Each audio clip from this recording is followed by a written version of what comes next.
அனைவருக்கும் வணக்கம். இந்த வீடியோவில் நம்ம என்ன பார்க்க போகிறோம் அப்படின்னு பார்த்தீங்கன்னா, டிஎன்பிஎஸ்சி குரூப் 4ல் வந்து பார்த்தீங்கன்னா, வேக்கன்சி வந்து இன்க்ரீஸ் பண்ணியிருக்காங்க. ஆல்ரெடி வந்து நீங்கள் எழுதி முடித்த குரூப் 4க்கான வேக்கன்சி வந்து இன்க்ரீஸ் பண்ணியிருக்காங்க. இன்க்ரீஸ் பண்ணியிருக்கக்கூடிய டேட் வந்து பார்த்தீங்கன்னா 11/9/2024. ஓகேங்களா? இந்த பிடிஎஃப் வந்து 11/9/2024 ரிலீஸ் பண்ணியிருக்காங்க. ஆல்ரெடி நீங்கள் எழுதியிருக்க குரூப் 4க்கு தான் வேக்கன்சி வந்து இன்க்ரீஸ் பண்ணியிருக்காங்க. ஸோ இவங்க வந்து என்ன பண்ணியிருக்காங்க, அந்த நோட்டிஃபிகேஷன் டேட்டு அதெல்லாம் கொடுத்துருக்காங்க. நோட்டிஃபிகேஷன் நம்பர் 1/2024, டேட்டு வந்து 30/1/2024 ரிலீஸ் ஆன அந்த நோட்டிஃபிகேஷன். ஓகேங்களா? ஆல்ரெடி எக்ஸாம்லாம் எழுதிட்டீங்க. பாருங்கள், எந்தெந்த போஸ்ட்டு, என்னென்ன வேக்கன்சி, எவ்வளோ வேக்கன்சி இன்க்ரீஸ் பண்ணியிருக்காங்க. ஸோ இதெல்லாம் டீட்டெயில்டாக கொடுத்துருக்காங்க. Name of the post junior student, இங்கே வந்து போஸ்ட்டு கோடு கொடுத்துருக்காங்க. ஸோ இந்த போஸ்ட் கோடை வச்சு தான் பின்னாடி வந்து இதே பிடிஎஃப்பில் அதற்கான கல்வி தகுதியை கொடுத்துருக்காங்க. ஓகேங்களா? எஜுகேஷ்னல் குவாலிஃபிகேஷன் கொடுத்துருக்காங்க.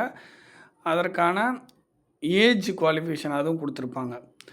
நீங்கள் ஏஜ் குவாலிஃபிகேஷன் சொல்லும்போது கன்ஃபியூஸ் ஆக வேணாம். நீங்கள் வந்து டிகிரி முடிச்சிருந்தீங்க அப்படின்னாவே, 10th தாண்டி நீங்கள் முடிச்சிருந்தீங்க அப்படின்னாவே, நீங்கள் வந்து அப் டு 56, 57 கூட நீங்கள் எக்ஸாம் எழுதியிருக்கலாம். புரியுதுங்களா? அதுக்கு நீங்கள் தகுதியானவங்க தான். ஸோ பாருங்கள், ஃபஸ்ட்டு வந்து name of the post junior assistant, அடுத்து வந்து போஸ்ட் கோடு கொடுத்துருக்காங்க. Name of the organisation Tamil Nadu small industries development corporation limited. So இங்கே வரிசையாக பாருங்கள், Tamil Nadu forest plantation corporation limited, Tamil Nadu sugar corporation limited, Tamil Nadu fisheries development corporation limited. அதாவது என்ன பண்ணியிருக்காங்கன்னா, ஏற்கனவே இருக்கக்கூடிய டிபார்ட்மெண்ட்டில் வேக்கன்சி இன்க்ரீஸ் பண்ணலை, புதுசாக சில விஷயங்கள் வந்து ஆட் பண்ணி அதற்கான வேக்கன்சி வந்து அனௌன்ஸ் பண்ணியிருக்காங்க. ஸோ அவ்வளோதான், புரியுதுங்களா? வேக்கன்சி இன்க்ரீஸ் ஆகிருக்கு, பட் என்ன ஆகுனா புதுசாக இருக்கக்கூடிய சில டிபார்ட்மெண்ட்லாம் ஆட் பண்ணி அதற்கான வேக்கன்சி வந்து இங்கே கொடுத்துருக்காங்க. புரியுதுங்களா? ஸோ லெவல் 8 அதே லெவல் தான். நீங்கள் வந்து நோட்டிஃபிகேஷனில் என்ன லெவல் பார்த்தீங்கன்னா அதே லெவல் சேலரி தான். ஸோ இந்த டிபார்ட்மெண்ட்லாம் பாருங்கள். ஸோ நிறைய வந்து புதுசான டிபார்ட்மெண்ட்டாக இருக்கும். Tamil Nadu fisheries development corporation limited, Tamil Nadu transport development finance corporation limited. So பாருங்கள், நார்மலாக டிரான்ஸ்போர்ட் டிபார்ட்மெண்ட்டுன்னு இருக்கும். பட் இங்கே வந்து பாருங்கள், Tamil Nadu transport development finance corporation limited. இங்கே வந்து ஃபிஷரிஸ் டிபார்ட்மெண்ட் நார்மலாக இருக்கும். பட் இங்கே வந்து எப்படி கொடுத்துருக்காங்க, Tamil Nadu fisheries development corporation limited. So பார்த்தீங்கன்னா இங்கே நிறைய வந்து பார்த்திங்கன்னா எல்லாமே புதுசாக இருக்கக்கூடிய டிபார்ட்மெண்ட்டோட வேகன்சி வந்து இங்கே ஆட் பண்ணி கொடுத்துருக்காங்க. இது வந்து ஒரு நல்ல விஷயம். சரி பாருங்கள், அப்புறம் பார்த்திங்கன்னா டைப்பிஸ்ட்டில் சில வேகன்சிஸ் வந்து இன்க்ரீஸ் பண்ணியிருக்காங்க. இங்கே பார்த்திங்கன்னா தெரியும். ஸோ அதுக்கப்புறம் அப்படியே வந்தீங்கன்னா ஸ்டெனோ டைப்பிஸ்ட் கிரேடு 3 இதில் வேகன்சி வந்து இன்க்ரீஸ் பண்ணியிருக்காங்க. ஸ்டெனோ டைப்பிஸ்ட்டுன்னு சொல்லி சில வேகன்சி இன்க்ரீஸ் பண்ணியிருக்காங்க. வித்தியாசம்லாம் இல்லைங்க, அதே சேலரி தான் கொடுத்துருக்காங்க. ஸோ இங்கே மட்டும் அந்த சேலரி டிஃப்ரென்ஸ் இருக்கும். இங்கே வந்து பார்த்திங்கன்னா Tamil Nadu medical service corporation limited, இது வந்து ஸ்டெனோ டைப்பிஸ்ட். இங்கே பார்த்தீங்கன்னா உங்களுக்கு தெரியும். ஓகேங்களா? இதுக்கு வந்து லெவல் 8. ஓகேங்களா? லெவல் 8 லெவல் 10 இல்லை, 2 லெவல் சேலரி இருக்கும். ஜூனியர் ஸ்டென்டு டைப்பிஸ்ட்டுக்கும் மோஸ்ட்லி லெவல் 8 கொடுத்துருப்பாங்க. ஸ்டெனோ டைப்பிஸ்ட்டுக்கு லெவல் 10 கொடுத்துருப்பாங்க. இதுலேயும் அப்படி தான் கொடுத்துருப்பாங்க, நோட்டிஃபிகேஷன்லேயும் அதான் கொடுத்துருப்பாங்க. அதுக்கப்புறம் பாருங்கள், ஃபாரஸ்ட் கார்டு ஒரு 30 வேக்கன்சி, ஃபாரஸ்ட் வாட்சர் ஒரு 40 வேக்கன்சி, பில் கலெக்டர் ஒரு 47 வேக்கன்சி. அதுக்கப்புறம் இங்கே இதுதான் இங்கே ரொம்ப வந்து வித்தியாசமானது இருக்கிறதுலையே வந்து மிக மிக வித்தியாசமானது. அதிகமாக இந்த மாதிரி நீங்கள் நோட்டிஃபிகேஷனில் பார்த்துருக்க மாட்டீங்க. Assistant salesman, assistant sales women. So Tamil Nadu handloom weavers cooperative society limited. ஓகேங்களா? இதோட வேக்கன்சி வந்து 194ங்க.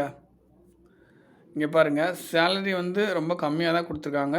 ருபீஸ் 4,140 to 10,000 வரைக்கும். ஓகேங்களா? ஸோ இபிஎஃப், சிபிஎஸ், இபிஎஸ்ன்னு இந்த மாதிரி பல ஸ்கீம் இருக்குது சேலரியில். ஸோ அதுக்கான எக்ஸ்பென்ஷன்லாம் இங்கே கொடுத்துருக்காங்க. சிபிஎஸ்னால் நார்மலாக கான்ட்ரிபியூட்டரி பென்ஷன் ஸ்கீம், நார்மலாக மினிஸ்ட்ரியல் ஸ்டாஃப் கவர்மெண்ட்டில் வாங்குறது, இதுதான் மோஸ்ட்லி நிறைய பேர் வாங்கிட்டு இருக்காங்க. அடுத்து இபிஎஃப், அடுத்து இபிஎஸ். இதெல்லாம் வந்து சம்பளத்தில் இருக்கக்கூடிய ஸ்கீம்ஸ், வேறு ஒன்றும் இல்லை. அதுக்கப்புறம் பாருங்கள், லெவல் 8 அப்படின்றது ஜூனியர் அசிஸ்டண்ட்டுக்கான அந்த சேலரி. லெவல் 10 அப்படின்றது மோஸ்ட்லி ஸ்டெனோடைபிஸ்ட்டுக்கான சேலரி. லெவல் 5 அப்படின்றது அதுக்கும் கொஞ்சம் கீழே இருக்காது. ஓகேங்களா? லெவல் 3னா அதுக்கும் கொஞ்சம் கீழே. லெவல் 3க்கும் கீழே வந்து ஒரு 144 194 போஸ்ட்டு, 4140 ஒரு 10,000 வரைக்கும். கைக்கு கிட்டத்தட்ட ரொம்ப கம்மியாக தாங்க வரும். கிட்டத்தட்ட ஒரு 15,000க்குள்ளே தான் வர மாதிரி இருக்கும்னு நினைக்கிறேன். ஓகேங்களா? இது லெவல் கம்மியாக இருக்க மாதிரி தான் தெரியுது.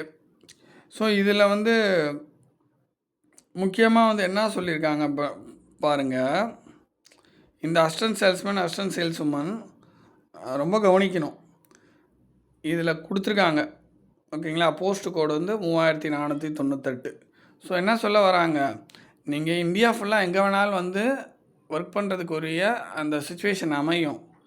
நீங்கள் வந்து எங்கே வந்து உங்களுக்கு ஒர்க் பிளேஸ் இருக்கோ அங்கே கண்டிப்பாக வந்து 5 வருஷம் ஒர்க் பண்ணணும் அப்படின்றத சொல்லியிருக்காங்க. சேலரியும் கம்மியாக தான் கொடுத்துருக்காங்க. ஓகேங்களா?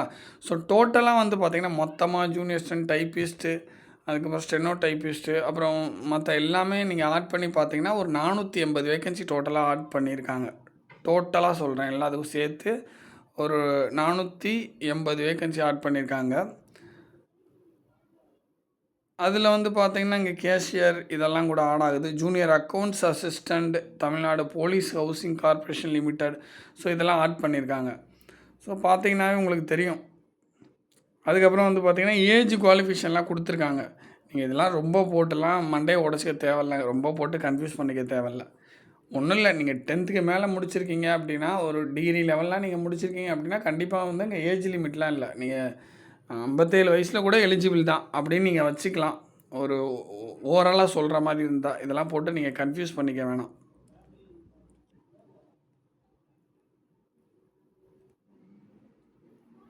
ஸோ அதுலேயும் வந்து பார்த்திங்கன்னா சில இதுக்கு வந்து அவங்க வந்து இந்த லிமிட்லாம் கொடுத்துருக்காங்க. ஓகேங்களா? நீங்கள் வந்து கண்டிப்பாக வந்து நீங்கள் டிகிரி முடிச்சிருக்கீங்கன்னா மோஸ்ட்லி நிறையா போஸ்ட்டுக்கு எலிஜிபிள் ஆயிடுவீங்க. ஏதாச்சும் ஒரு சில போஸ்ட் மட்டும் தான் எலிஜிபிளாக இருக்காது.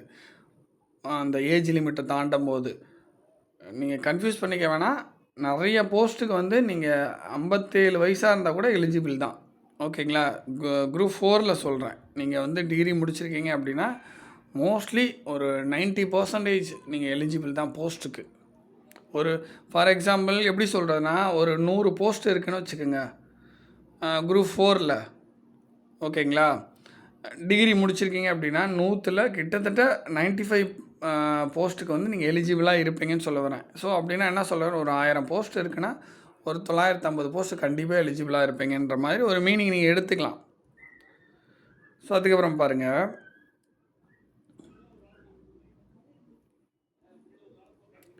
அதுக்கப்புறம் இந்த qualification, education qualification, technical qualification, என்னென்ன போஸ்ட்டுக்கு எந்தெந்த போஸ்ட் கொடுக்க என்னென்ன இருக்கணுன்றதை கொடுத்துருக்காங்க. இதை ஒரு முறை நீங்கள் பார்த்தே ஆகணும். ஓகேங்களா?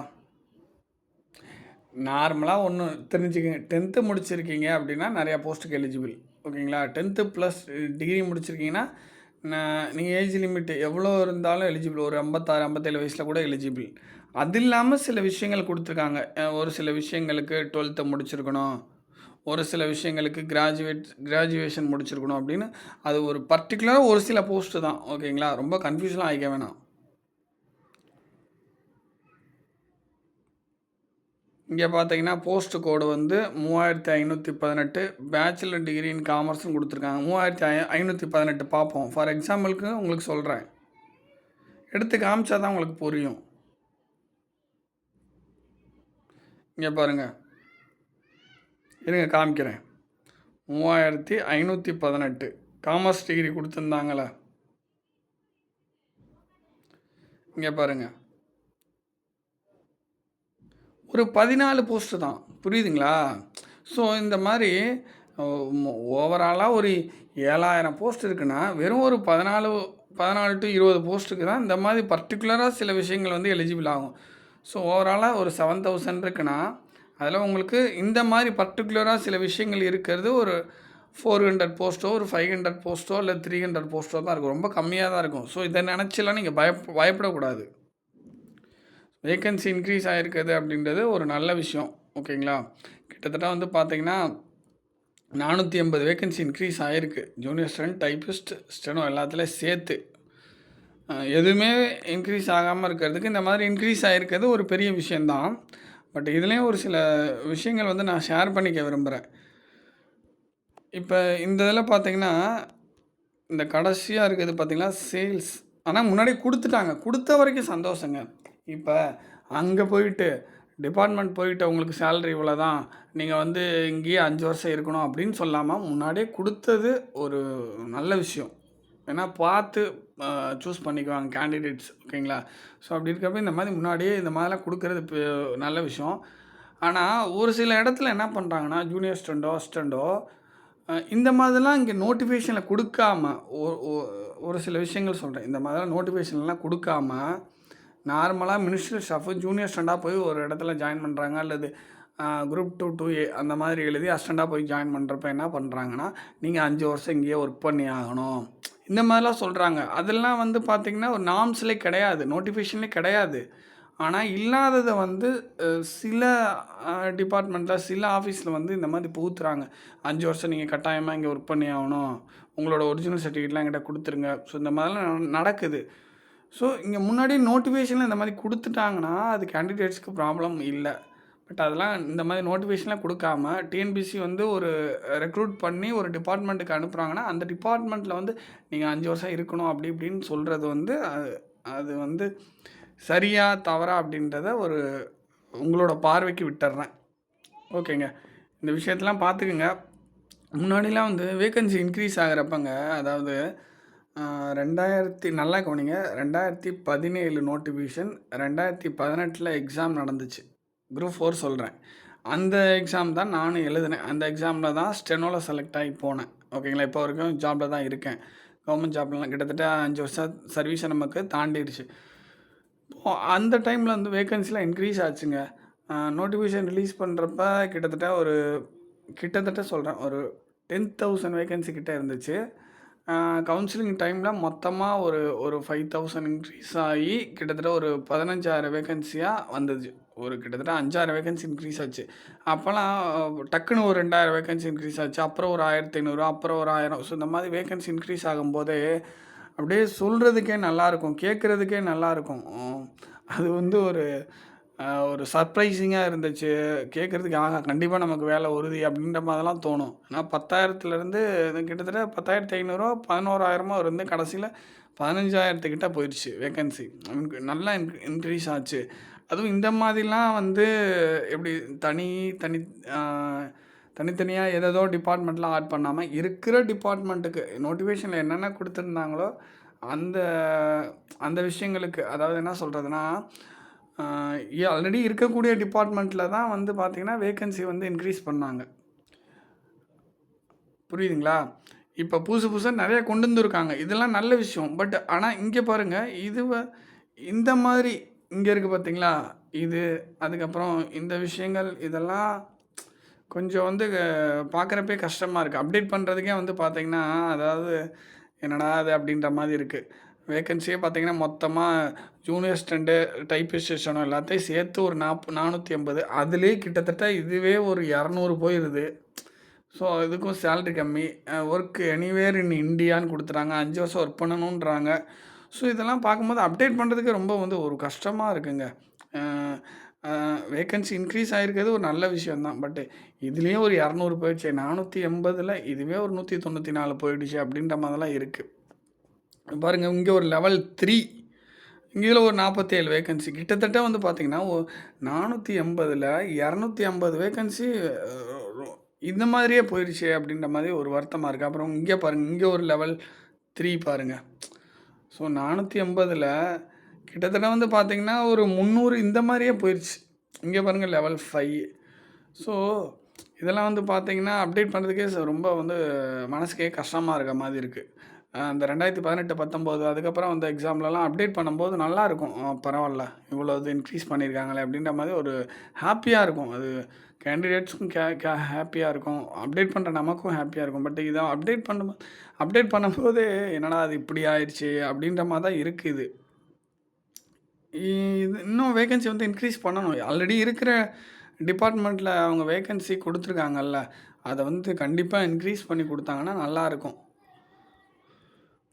ஸோ அப்போ நான் எதுக்கு திருப்பி சொல்கிறேன்னா 2017, 18, 19, 20, 21லாம் வந்து பார்த்தீங்கன்னா அந்த 2017 நோட்டிஃபிகேஷனை பர்டிகுலராக நான் சொல்கிறேன். அப்போ வந்து வேகன்சி இன்க்ரீஸ் ஆகும்போது ஆ, ரொம்ப ஹாப்பியாக இருக்கும். அப்டேட் பண்ணுறதுக்கும் ஹாப்பியாக இருக்கும். அந்த டைமில் நானும் எக்ஸாம் எழுதியிருந்தேன். வேகன்சி அப்டேட்ஸை நான் பார்க்கும்போது நல்லா இருந்தது. அதுக்கப்புறம் கூட பரவாயில்லங்க. அதுக்கப்புறம் வந்ததை கூட என்ன சொன்னாங்க, இவ்வளோ கம்மியாக தான் ஆயிருக்கு அப்படி இப்படின்னு சொன்னாங்க. பட் ஓகே தான், ஓரளவுக்கு ப்ராப்பராக இன்க்ரீஸ் பண்ணாங்க ஓரளவுக்கு. பட் இந்த டைம் வந்து இது நாட் எனஃப். இது இந்த மாதிரி புதுசு புதுசாக டிபார்ட்மெண்ட் ஆட் பண்ணி பண்ணியிருக்காங்க. பட்டு ஆல்ரெடி இருக்கக்கூடிய டிபார்ட்மெண்ட்டில் வேகன்சி ஆட் பண்ணால் நல்லாயிருக்கும். இந்த மாதிரிலாம் இல்லாமல் ஓகே, இது ஓகே தான். பட் இதெல்லாம் இல்லாமல் நல்லா வலுவான ஒரு அப்டேஷன் வந்தால் நல்லா இருக்கும்ன்றதை எதிர்பார்க்குறோம். பார்ப்போம், வெயிட் பண்ணி பார்ப்போம். இன்க்ரீஸ் ஆகுன்ற நம்பிக்கை இருக்குது. பட் இருந்தாலும் வெயிட் பண்ணி பார்ப்போம். நம்ம நிறைய பேர் வந்து ட்விட்டர்லலாம் மெசேஜ் பண்ணி ட்ரெண்ட் பண்ணிக்கிட்டு இருக்காங்க. பட் அது எனக்கு தெரிஞ்சு அது ட்ரெண்ட் பண்ணாலும் பண்ணாட்டியும் அது வேகன்சி இன்க்ரீஸ்ன்றது நடக்குங்க. பிகாஸ் எதனால் சொல்கிறேன்னா, அந்த 2017 நோட்டிஃபிகேஷன் இருந்துச்சுல, 2018 எக்ஸாம் எழுதணும்ல, அப்போல்லாம் இந்த மாதிரி ட்விட்டர்லாம் ரொம்பலாம் ஃபேமஸ் கிடையாது. அப்போல்லாம் இந்த மாதிரிலாம் பெரிய பெரிய குரூப்ஸ்லாம் இல்லை. டெலகிராம்லையும் சரி, வாட்ஸ்அப்பில் பெரிய பெரிய குரூப்ஸ் எல்லாம் கிடையாதுங்க. அப்போல்லாம் எந்த விதமான கோரிக்கையுமே வைக்காமையே அவ்வளோ இன்க்ரீஸ் பண்ணாங்க. ஸோ எதுக்காக இதை சொல்லனா, ஒரு ப்ராக்டிக்கலாக சொல்கிறேன். நம்ம வந்து கோரிக்கை வச்சாலும் வைக்காட்டியும் இன்க்ரீஸ் ஆகக்கூடிய வேகன்சி இன்க்ரீஸ் ஆகுங்க. இதுதாங்க உண்மை. நம்ம ட்விட்டரில் ட்ரெண்ட் பண்ணிட்டோம் அதனால் இன்க்ரீஸ் ஆகுது, இல்லை ட்விட்டரில் வந்து நம்ம ட்ரெண்ட் பண்ணலாம் அதனால் இன்க்ரீஸ் ஆகும், அப்படிலாம் கிடையாதுங்க. வேக்கன்சி இன்க்ரீஸ்ன்றது இருந்துச்சுன்னா, அதாவது நீங்கள் ட்ரெண்ட் பண்ணாலும் ட்ரெண்ட் பண்ணலனாலும் நீங்கள் ஏகப்பட்ட நபர்களுக்கு நீங்கள் கோரிக்கை வச்சாலும் வைக்காட்டியும் அது இன்க்ரீஸ் ஆகும்.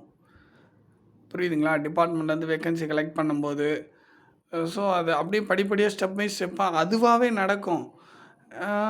ஒருவேளை எனக்கு எப்படி திங்க் பண்ண தோணுதுன்னா, இந்த மாதிரி வந்து நம்ம அதிகமாக இந்த மாதிரி வந்து இந்த விஷயங்களை வந்து நிறைய பேர்த்துக்கு நம்ம ட்ரெண்ட் பண்ணுறதுனால ஒருவேளை வேக்கன்சி அதிகமாக வர வேண்டியது வந்து இன்னும் கம்மியாகுதோ அப்படின்னு தோண ஆரம்பிக்குது எனக்கு. ஏன்னா 2017, 18லலாம் வந்து பார்த்தீங்கன்னா எதுவுமே இந்த மாதிரி எந்த கோரிக்கையுமே வைக்கலைங்க. நாங்களாம் எக்ஸாம் எழுதி எந்த விதமான கோரிக்கையுமே வைக்கல.